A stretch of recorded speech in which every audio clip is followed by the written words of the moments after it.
Hello, episode 14 is Ananda experiments with maybe materials. Prima donnas infect your brain now.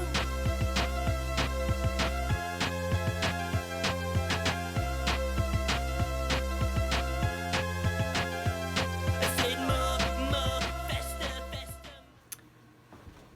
What's up, everybody? Episode 14 of Ananda Studio Life is I need to gild, meaning apply gold leaf to the edges of my panels, because right now they're unfinished wood and I like the way they look when they have gold around them.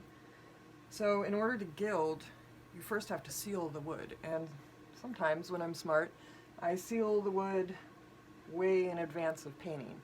I'll usually do it when I'm making the panels. That is not what I've done on these because I was lazy. And so now I have to seal them in order to gild them. So how gilding works is you apply this stuff called size. I use the brand Dux. And I use a quick dry because I don't have a lot of patience and it's actually not a lot of surface area, so I don't need it to remain open all that long. To learn how to gild, you're gonna have to take my eccentric artist class at the GCA, which hopefully we'll be offering in the spring. And I'll do a whole lesson on gilding, what I do when I gild. I am by no means the most professional gilder, but it works. What I've never done before, usually when I want to seal the sides of a panel, I seal them with shellac. But sealant is sealant, right? And this is PVA size, which is a great sealant from Gamblin. It's what I seal my panels with before I paint after the gesso, which I have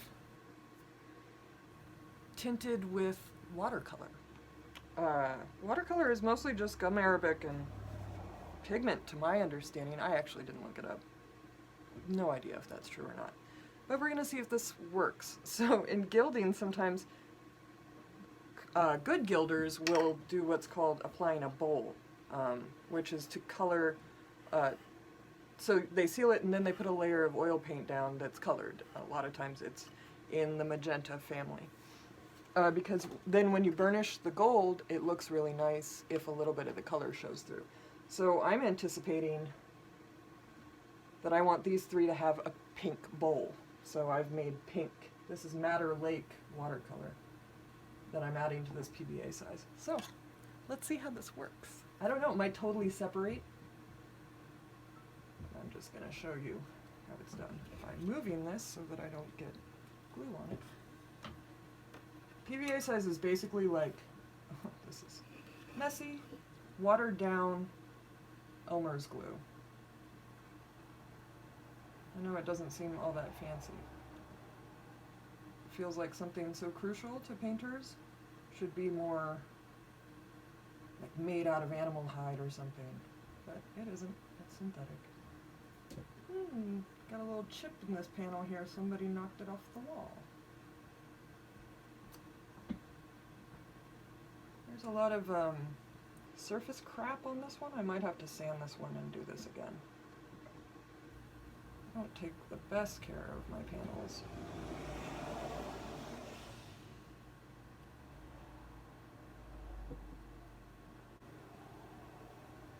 Well, okay.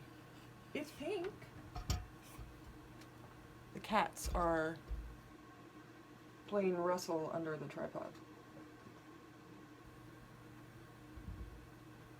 Saboteurs. You can also tint shellac. In fact, Sennelier brand inks are just that. They're just tinted shellac. You can add pigment to shellac. You can add pigment to PVA size. I do it all the time.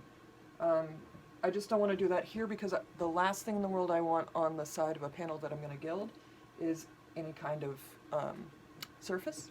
And a lot of the pigments I use are in the like Verona Green Lake or Verona Green Earth kind of school of pigments, which are by their very nature very coarse. So I don't want to go adding coarse pigment to this. It's pretty pink. So that's exciting. I also get to varnish these today, which I will not be making a video for because I'm against varnish videos. Just varnish it and then take a picture. Alright, see you next time. Oh, actually, I want to add that every Saturday I am publishing my music videos to classical music to the second movements in this like weird visual exploration of classical music thing that I'm doing.